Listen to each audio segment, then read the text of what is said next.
este inconveniente de sonido. Ya creo que escuchamos todos mejor.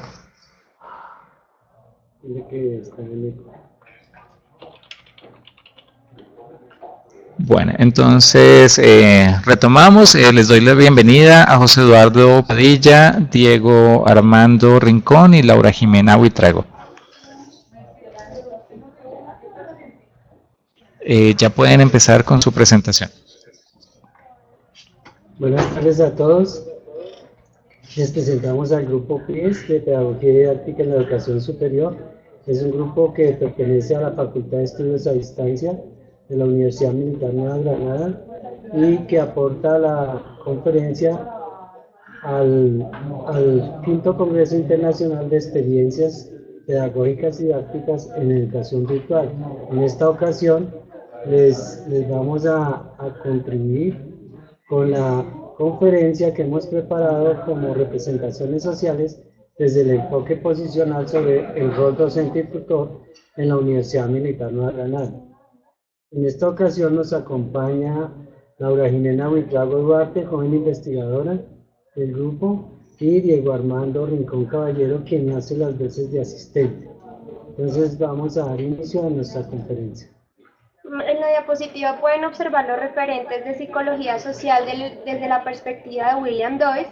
Él en 1880 pretende hacer una recopilación de todo el análisis sistémico que hay en la época e identifica el estudio de los experimentos, que dentro de estos es posible encontrar 4 tipos de procedimientos correspondientes a cada uno a un nivel de análisis claramente definido. El primer nivel es el proceso intraindividual. Aquí se describe la manera en la que los individuos organizan su percepción y evaluación del ambiente social, así como su comportamiento con respecto a dicho ambiente.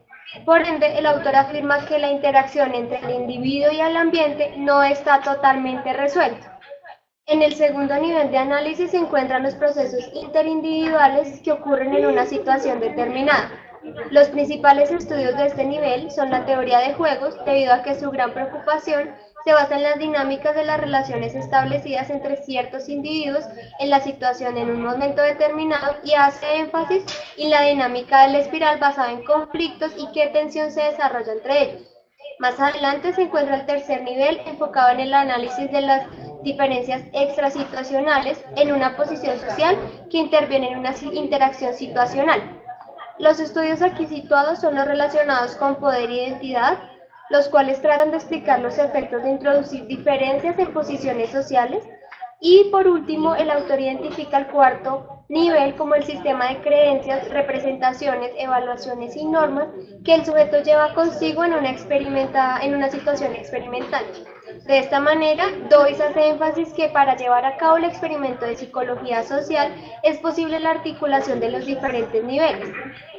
El análisis inicial debe centrarse en los marcos teóricos y los campos de reflexión dentro de los cuales los autores formulan sus explicaciones. Dentro de su experimento, en la revista donde más se escribe, que es Europea de Psicología Social, encuentra que prácticamente todos los estudios basan su explicación en el cuarto nivel, asociándolo con los otros 3. Por ende, concluye que los estudios recurren a explicaciones de cuarto nivel y también se apoyan en los otros como normas, valores y concepciones en general. En la siguiente diapositiva pueden observar las identidades individuales y sociales en relaciones intergrupales, que entre los años 1967 y 1972 es cuando ocurre un evento en la historia de estudios sociológicos con la creación del llamado paradigma del grupo mínimo, estudiado por Henry Sackler. Con la ayuda de Claude Flamen adoptó lo tradicional a su nuevo paradigma. Así, el grupo mínimo es considerado por Doyle como un gran estímulo al pensamiento teórico en el campo de los estudios y de las relaciones intergrupales. Años más tarde, en 1978, Sackler escribió que la diferenciación entre los grupos sociales contribuye a los estudios sociológicos y además ayuda a profundizar el paradigma del grupo mínimo. En 1972, Sackler también hace una distinción entre aspectos inductivos y deductivos, proceso por el cual se basa Beer en el proceso de particularización, refiriéndose a este como el proceso en el cual un estímulo particular se sitúa en la categoría general.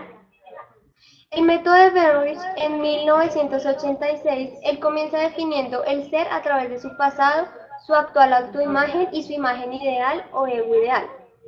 Existen también varios cálculos sobre la base de esas definiciones: identificación actual con otro o con un grupo definido, el grado de similitud entre las cualidades y atributos individuales con el otro, el índice de contraidentificación, que es el grado de similitud entre las cualidades que se le atribuyen a otro y aquellas las que se quiere separar, el conflicto de identificación definido como función multiplicativa de sus identificaciones actuales y contra con otro grupo, individuo o grupo.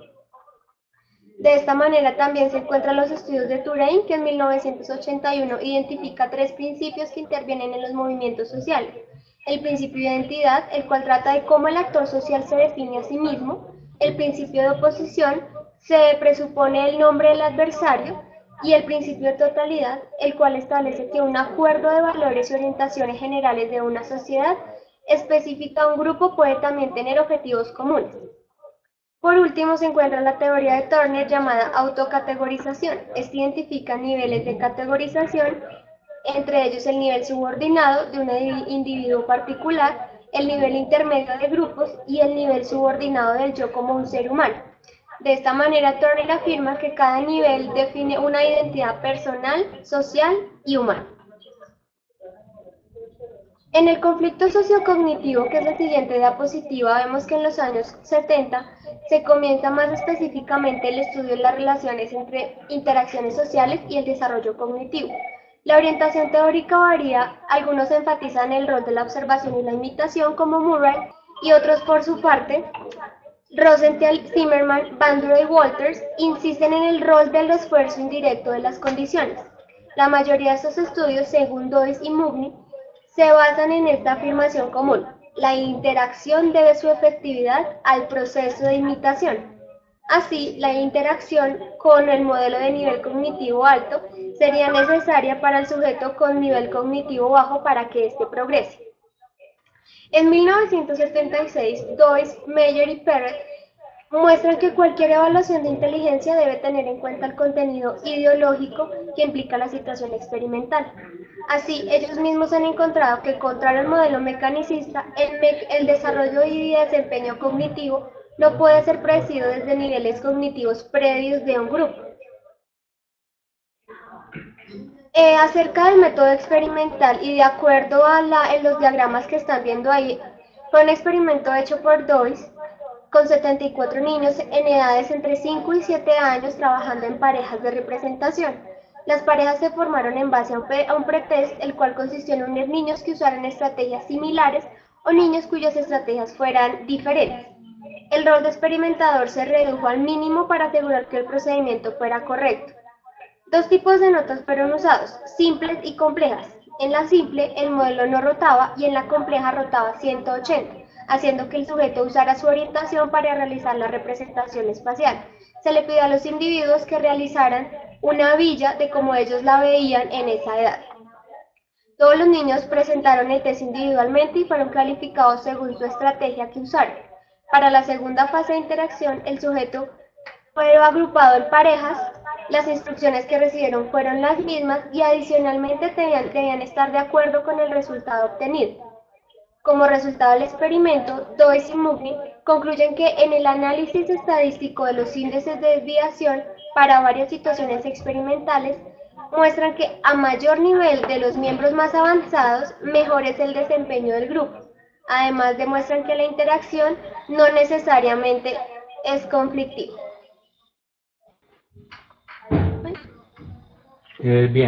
Siguiendo con el tema, muy buena noche para todos los participantes. En esta etapa lo que vamos a tratar de definir es la teoría del rol que utilizamos para poder acercarnos a la representación social de los docentes, más exactamente la representación que tienen los docentes en la Facultad de Estudios a Distancia, con el ánimo de indagar e interpretar todo lo que es el contenido representacional que ellos tienen sobre su quehacer profesional. Entonces, todo lo que acaba de explicar mi compañera Laura ha sido todo el marco referencial que hemos tenido hasta el momento a partir de procesos de codificación, selección de información, documentos primarios, todos llevados al software Atlas T para poder hacer el paradigma de codificación y establecer un marco de referencia sobre la representación social. En ese sentido, en esta etapa lo que vamos a explicar es toda la parte de la teoría del rol, en la cual nos centramos en 3 pilares específicos, uno de ellos sociológico, otro psicológico y otro de componente psicosocial. Para empezar, tenemos el psicológico, que habla de una teoría del rol bajo 3 elementos. El primero, que es un rol planificado, en el cual el docente tiene un conjunto de habilidades, actitudes, creencias y significaciones sobre su quehacer profesional y con base en ellas plantea su quehacer, bien sea dentro o fuera del aula. En ese sentido, juega un papel muy importante todo el acervo cultural que él tiene desde su grupo social, la interacción que ha tenido a nivel personal y profesional, y todo el bagaje en cuanto a pedagogía, didáctica, currículo, evaluación, cada uno de los componentes que caracterizan su labor profesional. En el siguiente, como ustedes pueden ver en el diagrama, sigue el rol en acción. El rol en acción es toda la ejecución que se ha venido trabajando del docente frente a su quehacer profesional. Entonces tenemos toda la acción, toda la actividad y toda la interacción que tiene con sus educandos, con sus pares, con otros colegas, investigadores, administradores, directivos, entre otros. En esa acción está muy presente el hecho de cómo desenvuelve su papel, cómo lleva a cabo su rol para poder ser creíble frente a los otros. En el último, en el que podemos ver el de rol en reflexión, está la parte de realimentación de todos los 2 anteriores. Tenemos entonces que esta persona, a partir de lo que planificó y ejecutó, tiene la habilidad de intramentalmente favorecer una reflexión sobre su quehacer y así eventualmente, posteriormente, cambiarlo, modificarlo o ponerlo en cuestión para poder mejorarlo. Uno de los conceptos que trabajamos como categoría central dentro del marco representacional es el concepto del self. El self es un concepto que viene desde la teoría sociológica del interaccionismo simbólico de Mead a inicios del siglo XX. Esta teoría lo que trata es que todos los sujetos en núcleos sociales poseen un nivel de significación frente a lo que hacen, frente a cómo interactúan con los demás y el nivel de simbolismo que le dan a esas acciones. En ese sentido, lo que queremos hacer acá es indagar el self o el nivel intramental que tienen los docentes frente a su acción pedagógica, su acción didáctica y su acción de gestión del conocimiento. Como ustedes pueden apreciar en la diapositiva, ponemos que es una construcción cognitiva, social, cultural, mental, de orden intra y externa sobre los elementos que configuran la personalidad del sujeto, en este caso el docente, todas las memorias que adquiere, su bagaje cultural, la representación o autorrepresentación que puede tener de su quehacer profesional y en ese sentido la perspectiva y desarrollo profesional que va a lograr durante todo su trayecto como docente o como docente investigador. Como ya les comentaba, los 3 referentes que trabajamos a nivel de marco referencial está entonces Theodor Sarden desde la parte psicológica. Él lo que nos viene a decir es que un rol no solo se constituye a partir de un conjunto de acciones, de funciones o de elementos del desempeño, sino que también inciden o instituyen elementos como las actitudes, los valores, las creencias, todo el bagaje cultural que ha tenido durante su trayectoria, no solo a nivel profesional, sino a nivel personal. Entonces él ya empieza a diferenciar de algunos que son secundarios, primarios, otros que son simétricos, otros que son asimétricos, por lo cual el docente debe dar prelación a algunos u otros dependiendo del contexto en el cual interactúa, fuera del aula de clase, en la institución o en la misma comunidad académica que lo acoge. Otra perspectiva que trabajamos es la de Erving Goffman, que es, como ustedes podrán saber, el padre de la sociología. Por ende, estudia la sociología y la interacción de los sujetos en grupos pequeños o comunidades muy pequeñas, en la cual da prelación o da importancia a la interacción que tiene el sujeto en la cotidianidad y cómo esa cotidianidad incide en el self de la persona. y cómo a partir de su personalidad, su identidad y sus creencias desarrolla un personaje el cual debe ser actuado ante un escenario y otros sujetos que también desarrollan otros personajes dependiendo de si son primarios, secundarios o tienen una funcionalidad diferente en el escenario en el cual está interactuando. Entonces, en ese sentido, Goffman lo que nos habla es de la analogía de un rol como si fuera un personaje actuado, en el cual hay un discurso que es un guión, hay otros sujetos en el cual hay una interacción con otros personajes y también hay un escenario que tiene un ambiente, un contexto y unas reglas de actuación.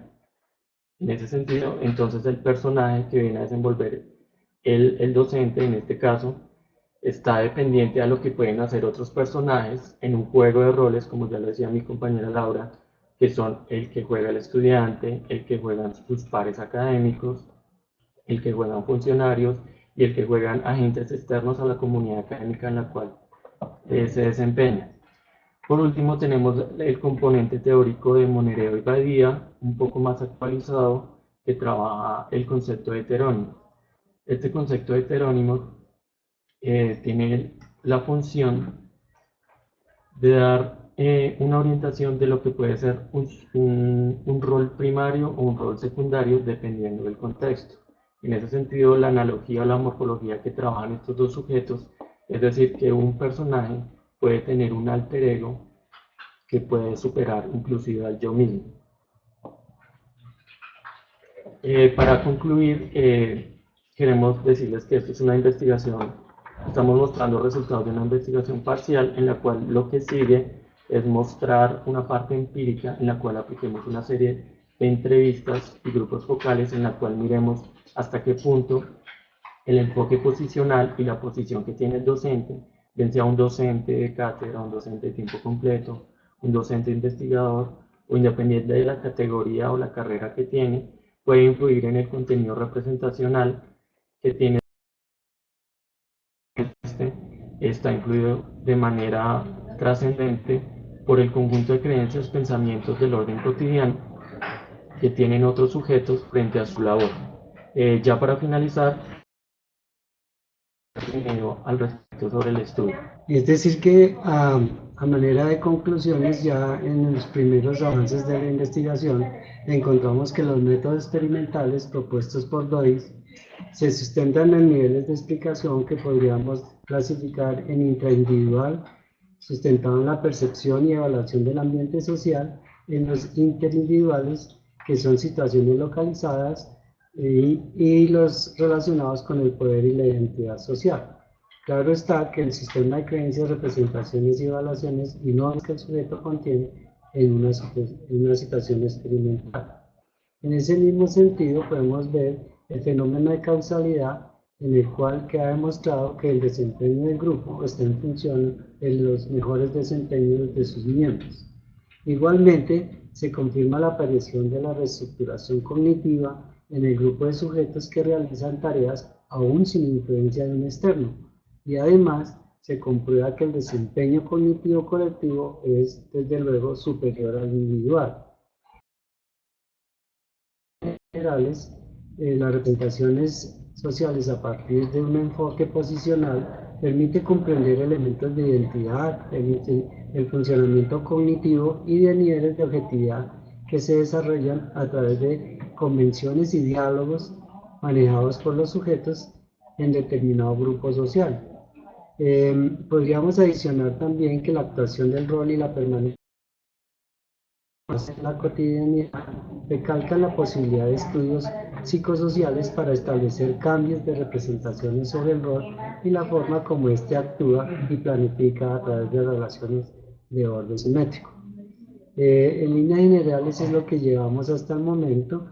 Esperamos que en la próxima conferencia podamos tenerles, digamos, avances mucho más significativos y referentes a la cohesión social. Muchas gracias. Muchas gracias a todos.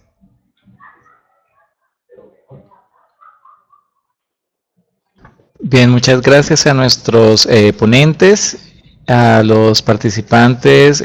Si tienen inquietudes o preguntas, pueden hacerlas en el chat. Con gusto yo las podré leer para que los participantes puedan dar respuesta a ellas. Eh, También los invito a que participen en el foro, que les dejé el enlace en el chat para que puedan hacer las respectivas preguntas allí.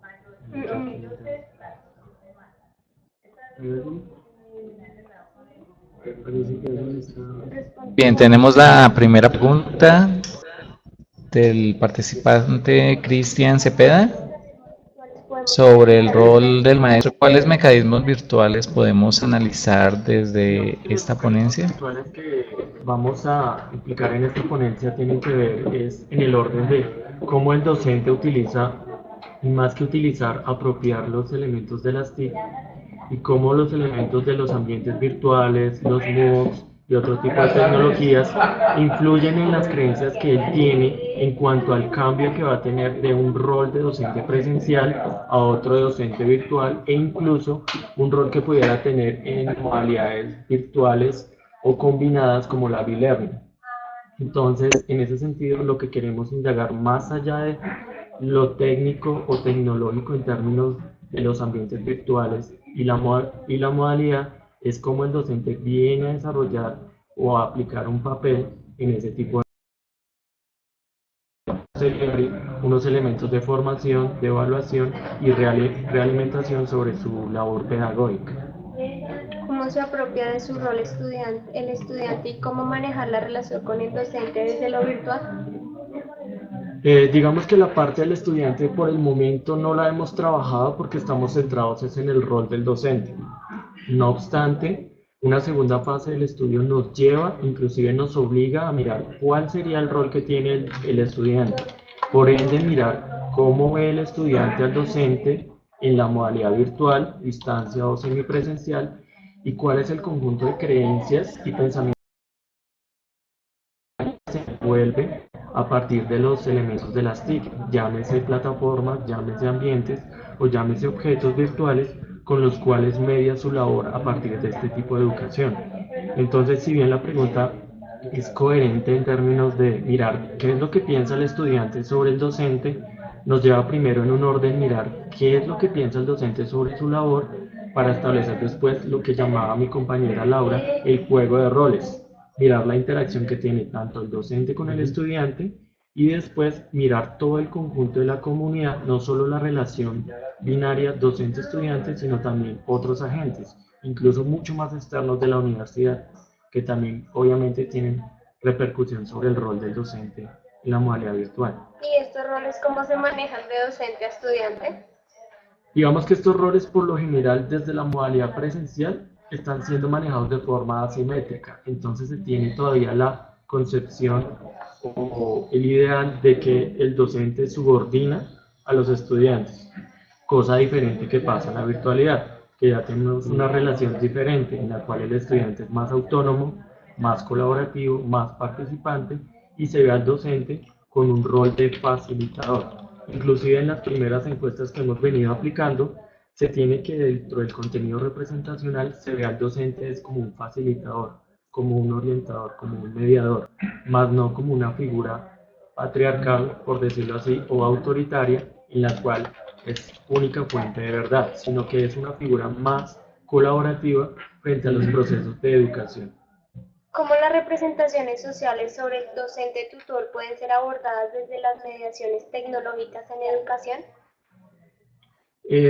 Digamos que pueden ser abordadas desde varios puntos.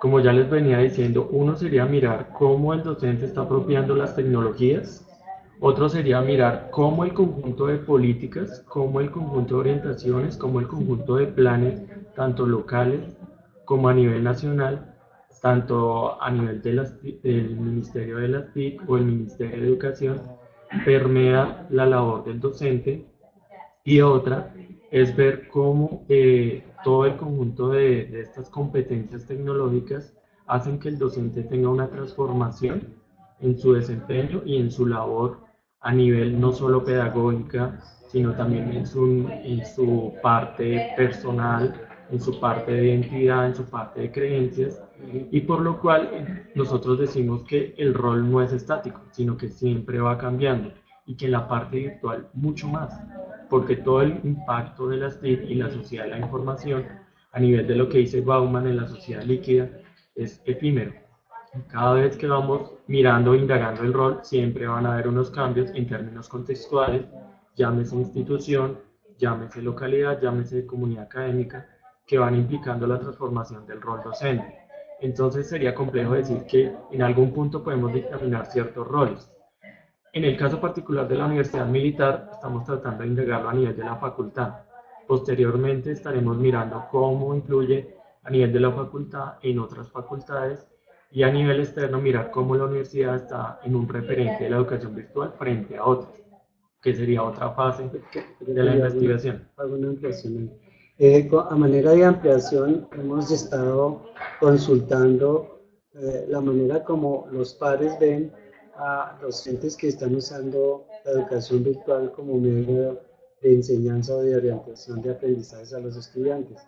Y hemos encontrado que existe una representación social que determina que el docente está, digamos, con habilidades, competencias que le ponen en una situación, digámoslo, privilegiada a los demás docentes. En pocas palabras se puede decir que aquellos docentes que usan las mediaciones, las TIC, el aula de objetos virtuales, son vistos por sus pares como maestros como actuales, activos y con unos méritos, digamos, muy privilegiados. Cómo el docente tutor desde la colaboración permite desarrollar la emancipación para evitar o reducir la deserción. Digamos que, pues si bien estamos analizando el conjunto de creencias y pensamientos cotidianos, si hablamos de lo que es fenómenos como la deserción, quizá la exclusión, quizá muchos elementos que todavía hacen que el conjunto de la calidad y la pertinencia de la educación virtual no sean vistas de la mejor manera en otras comunidades, se debe tener en cuenta que hay muchos factores que influyen en ello, no solo el conjunto de la representación social o los roles que pueda tener.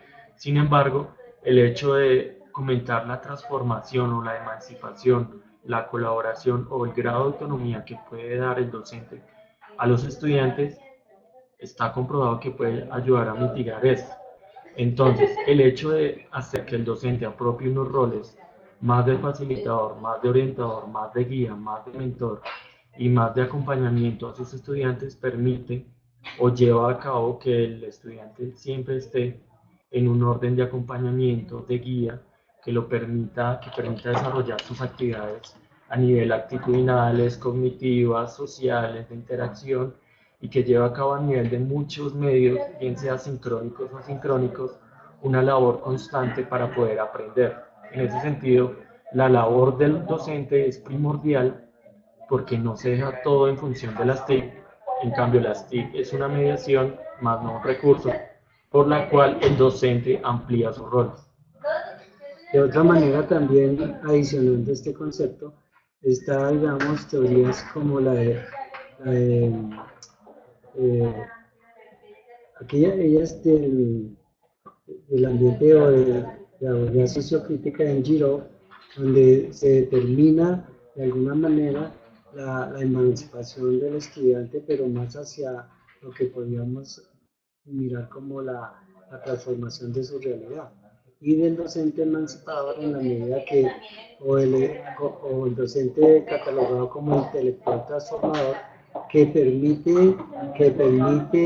un conocimiento, como ya dijimos, situado, pero a su vez al estar en un medio virtual y el estudiante, digamos, en distintas posiciones geográficas del país y del exterior, permite desde esas teorías y posturas epistemológicas disciplinares conocer su realidad para transformarla.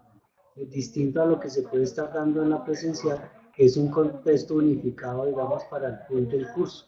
Entonces aquí estamos viendo cómo en la modalidad virtual el docente debe tener esa capacidad y esas habilidades para poder interpretar cada uno de sus estudiantes, su contexto, su pensamiento y razonamiento lógico, y de alguna manera su emancipación con la realidad al permitir dar soluciones a problemáticas, digamos, contextualizadas.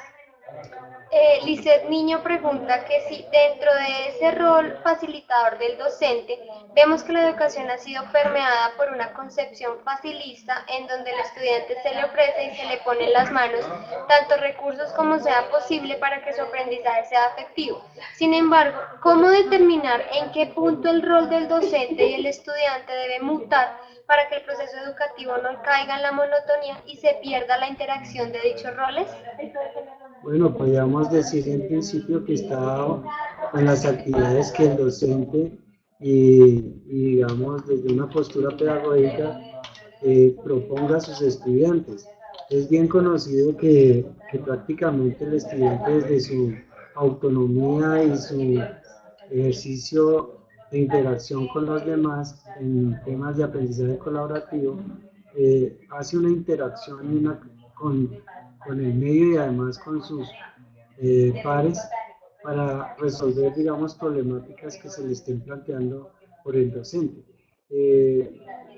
Yo creo que lo que más podríamos aportar en este sentido es que el docente ponga de su parte y a su vez proponga solución de problemáticas reales del contexto y de la disciplina. Y en unión y compañía de sus colegas propongan actividades conjuntas en 2 o 3 asignaturas que le permitan al estudiante ver de forma compleja y analizar los distintos aristas las problemáticas que se están viendo desde su, como dijimos nosotros al comienzo, desde su contexto y además desde su disciplina. La última pregunta es la de Karen Delgado. Dice, gracias por lo compartido. Mi pregunta es a nivel de educación convencional. Por lo menos en el sector donde yo he trabajado, no sé si es el mismo caso que el de los compañeros. Los docentes se muestran escépticos ante el uso de las mediaciones tecnológicas. Dado ese hecho, ¿qué se podría hacer para romper con ese paradigma y tratar de incluir este tipo de recursos en este tipo de instituciones? Bueno, yo pienso que hay un tipo de educación, llamémosla tradicional o clásica, en la cual docentes se aferran a su forma tradicional de dar la clase, porque esta le ha dado resultado toda la vida, han vivido de ese sentido y es complejo cambiar el paradigma para ellos, pero no estamos teniendo en cuenta las habilidades con que vienen los estudiantes. Muchos de estos niños son nativos tecnológicamente hablando y insertan en sus venas toda la parte de tecnología, la tablet, el chat, el aula virtual, las redes sociales y su maestro los obliga a que lean y que le miren al tablero, ¿ves? Entonces yo creo que es una transformación lenta, concienzuda a partir de la capacitación y de la exposición al riesgo para que estos maestros vean en las TIC como un aliado y no un monstruo que les puede comer.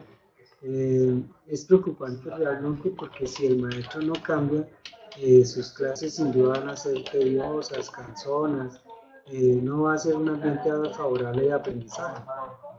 Al igual que la pregunta anterior que nos hicieron muy amablemente, este también sería un riesgo, es decir, tan riesgoso es que en lo virtual se llegue a un momento en el cual que todo sea facilista, como que en lo presencial se llegue a creer y pensar que es lo único que hay para que un estudiante, digamos, domine una disciplina o aplique un conocimiento.